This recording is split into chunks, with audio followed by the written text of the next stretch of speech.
Isn't that like dad when he was growing up? Remember how dad was in like every sport? Yeah, dad was in like every sport. And yes, I agree that's what it was. It wasn't because of dad's natural athletic ability, it was God because rest his soul. He's you had to have a certain number of kids. Welcome to Real Siblings, It Ain't Easy, a real estate podcast with the goal to educate, inform, and save their listeners time as they navigate the market and properties in their neighborhoods. Get ready to join real-life siblings and professional real estate advisors, Donna Reed and Eric Seaman, as they discuss how it may be simple, but it ain't always easy. Every time I think about the places I have known, I realize that times have changed. So I'll do what I can to make this house into a home. Yeah, yeah.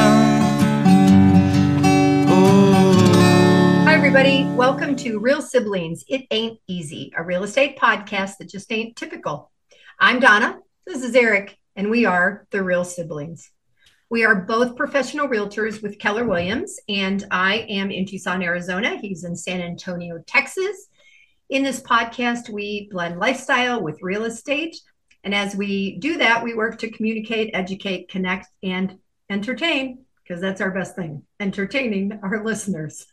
We think we're amusing. We think we're hysterical, right? Well, the topics vary and our conversations go in a lot of different directions. We do work to provide our listeners with insights into the industry, which we hope would better equip you for your next real estate transaction. Today, we are going to talk about school and taxes. Both such fun subjects, right, Eric?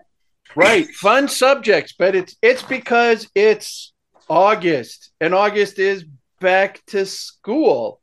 That's true. And for the last 2.5 months, we've been spoiled with traffic and driving and no school buses and a whole lot less people on the road. And that's all about to change again. Yeah. I mean, I don't know about you. Our local news stations have been reporting the school districts going back to school for 2 weeks. Oh, you mean they've already started? Listing it in the morning news to go, oh, by the way, these are opening on these days, and then these will be starting on these days, and these will be starting on the other, because it's such a big impact. Yeah. I think I just told you when we were talking earlier that I pay very little attention to it because I don't have any reason to, except if I'm showing homes or driving across town. And that happened yesterday. I had just done a final walkthrough, and then we were driving to the title company. And all of a sudden, your little map on your road is red and you're at a stop and you wonder why. Well, the why is because one of the top schools was, I don't know if they had started school a Thursday at noon or what they were doing, but let me tell you, traffic was slow. My local school district starts next week. Okay. Starts. First day of school is Tuesday or Wednesday. Why we start in the middle of the week, I don't know. I don't get that anymore. The way we plan days in school, days off, teacher appreciation, in school, all of that stuff. But they're starting this week, which means football practices and band practices had already started. So some of that traffic has already started to build. Okay. Other school districts that start on the 14th or the 21st or something like that will start football practices, band practices, all that next week. So I have to tell you, for me, I get all my news from Facebook. I was seeing a video this morning of players coming on the field getting ready for their first practice of the season. And I don't know if that was a university or I just saw some blue uniforms. But I also have been watching my friends who are taking pictures of their kids starting. So first day of school, and one of them is way over in the east side of town for a fourth grader, and then somebody else who's up here on the northwest side. And my son's last year, it makes me so sad. And I think he's in, we're going to talk, a charter school. I don't think he's in so who knows? But that's the only way I have an idea of exactly what's happening at what school. And it's getting time to start paying attention. Just because of your people not because of your direct interest and where you're driving and what's going on. The direct interest occurs when I'm showing houses across town because it affects travel time. Yeah. So for those of you on the YouTube and watching the video, behind Donna is old school, but not new, not the current school, not being restored as a school. It's a house. Yeah. A friend of mine purchased it. It was the original school in town. There's some super old black and white photos of the school. And some of the people that live in town, their ancestors went there, right? You know, there's families still there. But my friend Bonnie has turned it into kind of a venue for lunches and dinners downstairs, and she's working on the upstairs to make it so that somebody could actually stay there. So. And per our previous episodes, behind me is the elementary school that we both went to, which no longer exists because the school has since been demolished. But this was an aerial view that someone had taken for a YouTube video several years ago. Don't know who to credit for that. I just snagged a picture. I'll just be honest with you. So copyright infringements probably ensuing, and I'll just stop there. But we had talked as we prepared for this, schools, and how much school has changed as to what we remember. Right. And I say that from a standpoint of we grew up in an era where you either went to public school or you went to private school, which in our world meant you were going to some sort of Catholic school. Private school. Yeah. Right? Yeah. That was pretty much it. Yep. Yeah. And now we have public schools. We have private schools. We have charter schools. We have magnet schools. We have homeschools. It's so much more diverse than what we had. Correct. But the part that's most interesting, I guess, from my standpoint, is we have educators now in the family and people who work in the school district. And Donna? Yeah. So I called my son, Caleb. He and his wife, Jessica, work for a charter school in Denver. And Jessica actually works in the school as the vice principal. It's one of the language schools in Denver. And I believe there's 8 of them. Caleb is now at the headquarters. So we were talking about the difference between a charter school and a magnet school, and it's still a public school. It's still part of the Denver school system. But what he told me, Eric, was a couple things that were super interesting to me. He said that every school is given a certain amount of money for for educating their students based on how many students are in school in the state of Colorado. He said he thinks it's statewide, not city oriented. So based on enrollment, they get an allocation based on taxes that were gathered that are then dispersed from the state. Correct. And I think he said this year 7,000 something per student. I don't know. But then the other thing that he said is, because it's a language school, I said, so do they have to test to get in? And he said, no, kindergarten and first grade, pretty much you get accepted if you apply. But by second grade, you have to test that you have the skills, because by then it's full-time in that other language. And the school he was in, there was Spanish or Mandarin. There's other schools around the city that do different languages. But by second grade, if you can't sit through a class where you learn in that language, then you're not going to likely stay at the school. Okay. In order to be accepted, you really have to start those first couple of years to start getting introduced, or already have a background if you're going to get dropped in second Spanish grade. at home, right? You might, and everybody gets tested, even if you walk in the door and they know that you could probably speak. And while Spanish may be more commonly spoken in Denver, right, Mandarin probably not not so much. And then the other thing he said that was interesting, and I want everybody to know that, this is a different state. I'm in Arizona, Eric's in Texas. We don't know that everything runs the same in every state or every city. The school that he's with right now, they used to get the buses that weren't being used for some of the main public schools in the city, and now they have to buy their own buses. And that's fascinating to me, because the kids really do come from all over the city. Oftentimes they have a parent that grew up in another country, or somebody that has traveled a lot, something like that. And they're responsible for paying for things out of that same $7,000 per student that the other schools get, that the other schools aren't having to pay for. And you mentioned the buses where you are. So what was the situation? Yeah. So in our area, the magnet and the charter schools are still provided busing by whatever district they're in. So there are multiple school districts. Right. And I think in a previous episode, we identified in Arizona, you refer to them as unified school districts. And here in Texas, they're independent school districts. Yeah, Tucson Unified. Yeah. And each one of those areas will pick up a different type of magnet or charter school. So there are science and technology schools.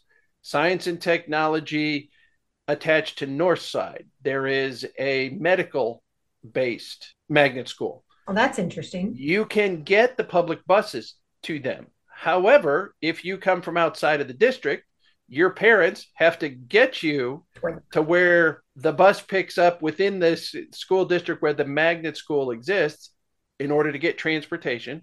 Yeah. Or drive yourself if you're driving age, or your parent will take you directly to and from the school. And depending on dismissal hours, depending on when you have to start school and those, traffic is one of the biggest things that's going to be impacted as we go back to school. Yeah. Yeah. Whereas that school behind you, we walked, or there were 2 buses. Right. And let's mention one of those 2 bus drivers. Yeah, just passed away. Recently passed away. And Carolyn Cromer, and they got bus drivers to drive buses, right? They got bus drivers and buses, Small World USA, to come and lead the procession down to the cemetery, which was so sweet. Yeah. I'm laughing, but the tears are coming up. I know, right? Wow. So not only did everybody ride one of those 2 buses, you had to have permission if a town kid went home with a country kid. And if you recall, my youngest son got in trouble for mooning somebody off the roof of the house because the bus driver coming by saw him doing that. Pretty sure that doesn't happen in a city, right? And Caleb, wait, that was at the Main Street house, not the. That was at the Main Street house, and I think he was home for lunch. Yeah, he'll be thrilled that I told that to the world. Okay, now wait a second. This would be the same youngest child who now works for a school district, correct? Correct. That is full circle. Yes, exactly, and probably he wouldn't think anything of it if somebody was mooning somebody. Yes, somebody did it nowadays. It's like, have a sense of humor. Yeah. But as we talk about this, and you and I started this with what percentage of our property taxes and things from a real estate perspective go towards schools.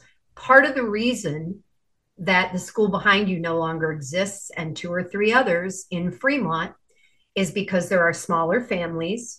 The schools didn't make sense to financially update and undo that furnace room that we all used to go down and hang out. The boiler room that Bob Hetrick. And so smaller numbers, the classes had gotten quite small there. And so the county, the school district, everybody has to make a decision about where the dollars are spent, sadly. Well, your comment about Caleb saying that they have to buy their own buses now. They're part of the school district, yet not. Correct. In a different way. Like, yeah. Isn't that weird? That is very, very peculiar. It's like, that's, you either are or you aren't. Yep.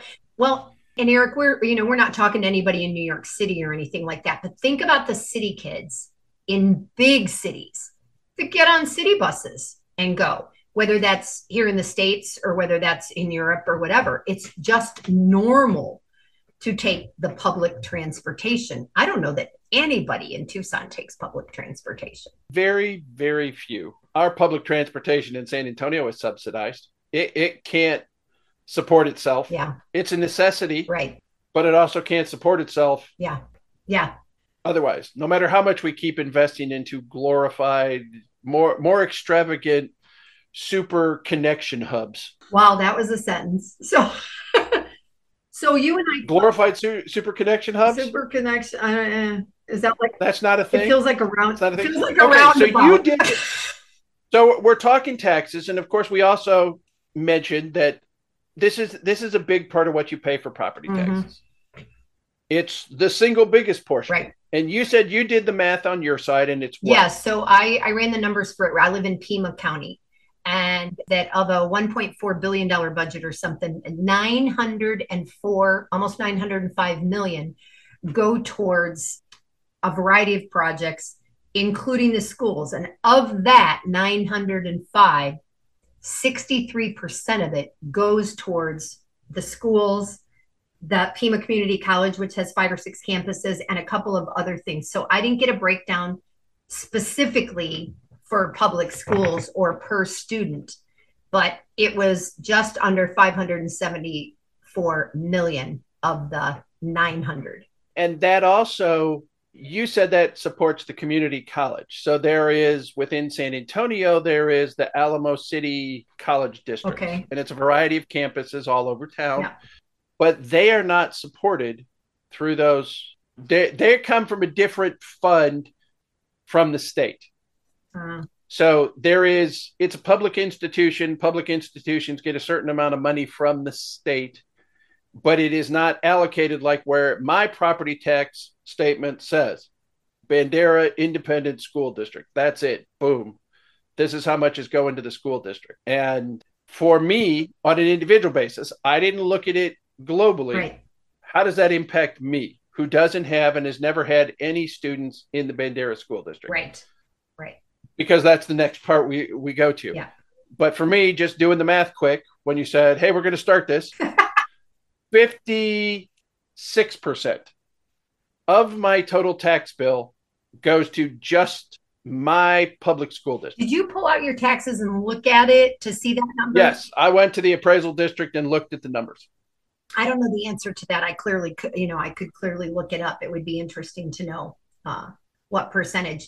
And Eric, let me ask you, so if I have 2 or 3 friends, Kayla, that work for the public schools, or their children work for the public schools, and imagine a lot of them are in the arts, one's in music, one's in theater, things like that are often considered extra, right? Yes. Unless you go to the school for the arts, the magnet school for the arts, in which case that's there's an expectation there, right? Yeah.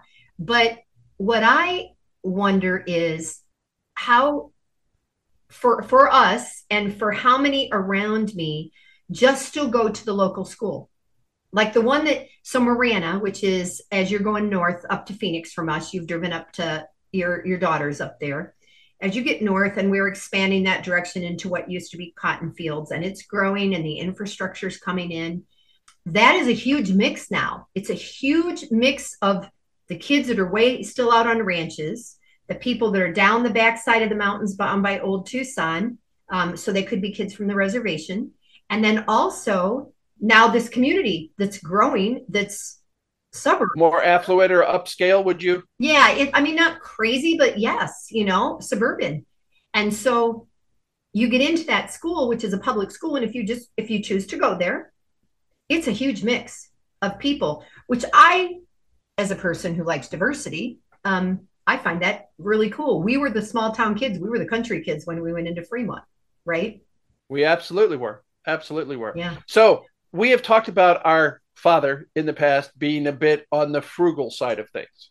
F word in my book. Frugal. It's an F word in your book? It is. And it's a picture of bad stuff. With that in mind, had we been Catholic, do you think Dad would have chosen to pay tuition to send us into Fremont at a young age, or take advantage of the public school for which his taxes were going to, which sits behind us? We would have gone to public school. He would have said we can pray at home. That's all. I can't even fathom that he would have paid for school. Right? Doesn't even cross our mind. It's like, why would you pay tuition when our taxes are paid? Our taxes are paying for the school building behind. And I used to think about that with the kids that did go in.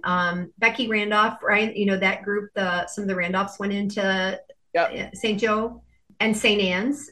So a couple of the Catholic elementary that fed into the high school, right?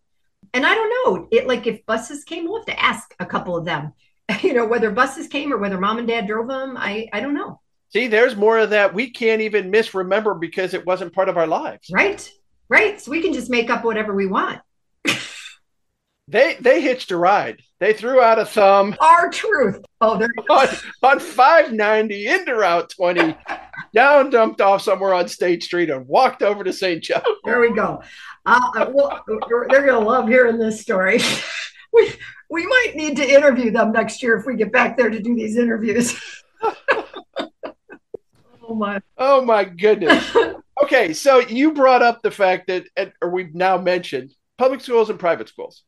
And we talked about those other schools and the diversity in campuses and I'll say education options. Yet it's still, from my standpoint, a big topic of discussion that comes up: election cycles and parent choice. And I don't know whether Arizona is a state where they're talking about vouchers or not vouchers. I have a current listing. Let's put this into practical terms. Okay.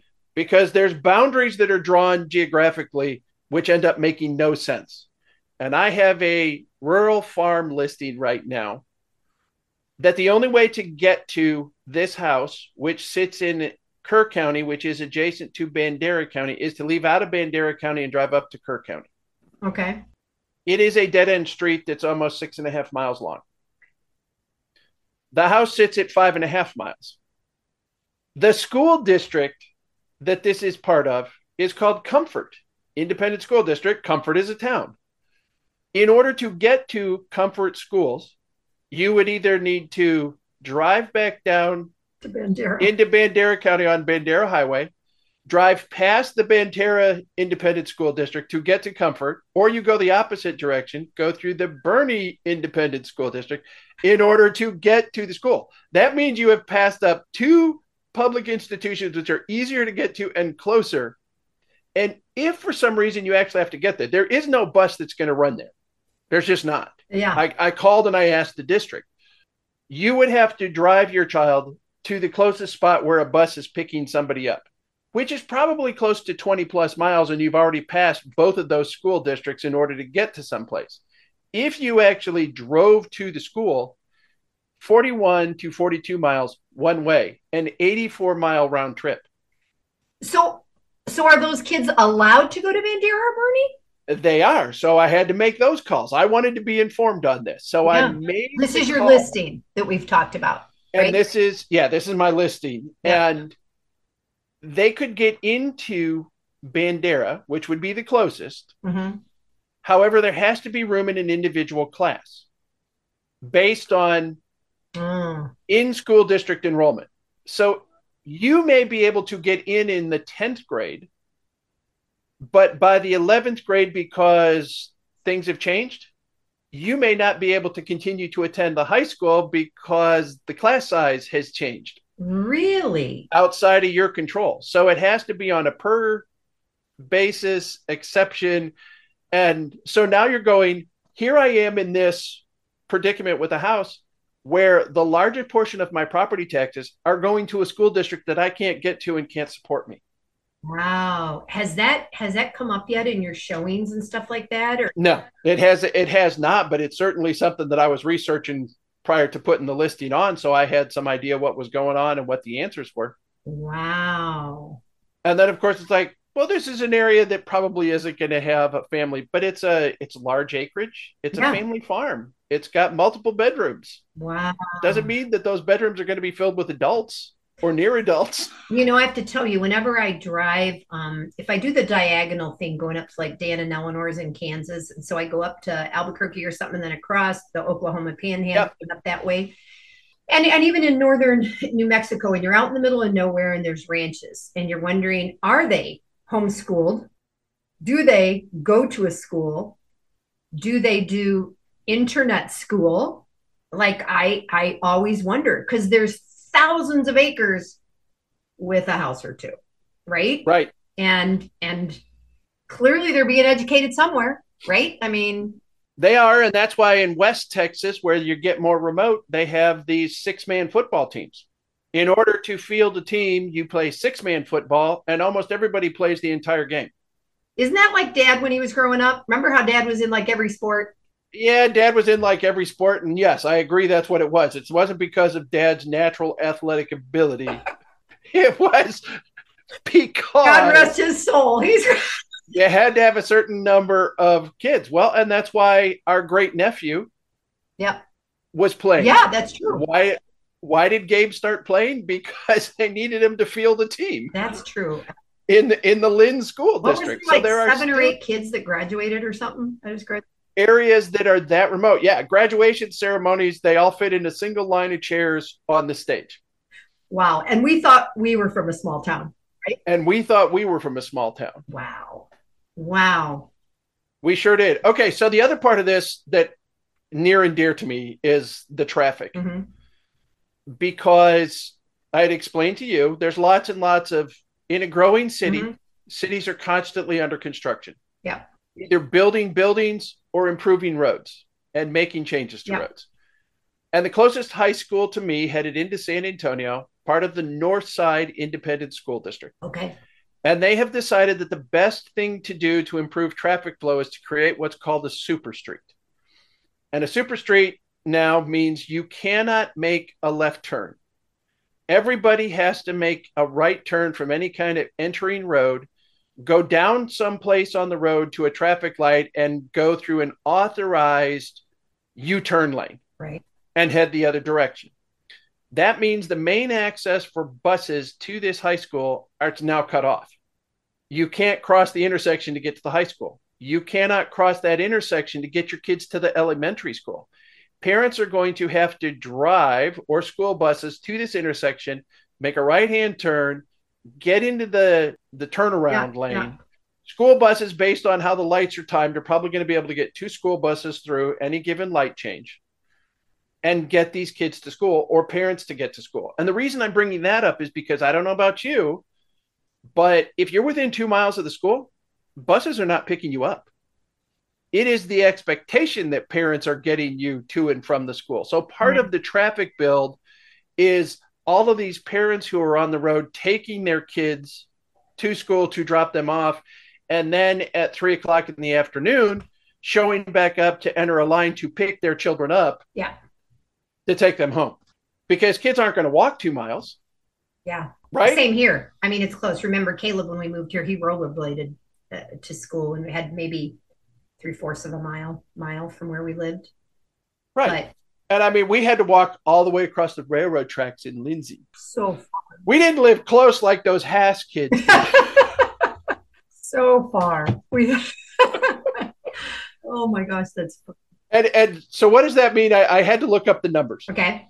Right. So on average, Texas Department of Public Safety and Licensing says that there are about 5,000 newly issued high school driver's license statewide.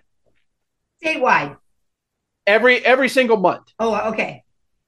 Okay. So during the course of the summer, some 15,000 people got their license. Brand new driver's licenses. Yeah.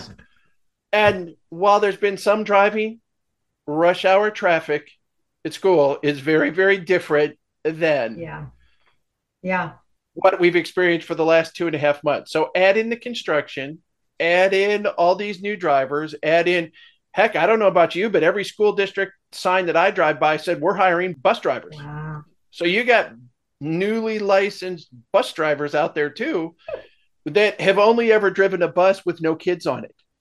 And we all know we were so well behaved on the buses, right, sis? I was. You were the one, Eric. I was the one. Dan was a good kid. 4th child, you got away with murder. Says the only girl in the family who could do whatever she wanted. Wah, wah, wah. Numbers are just different, Eric. So what's going on in your part of the world for our listeners? School districts back in? Yeah, they're back in.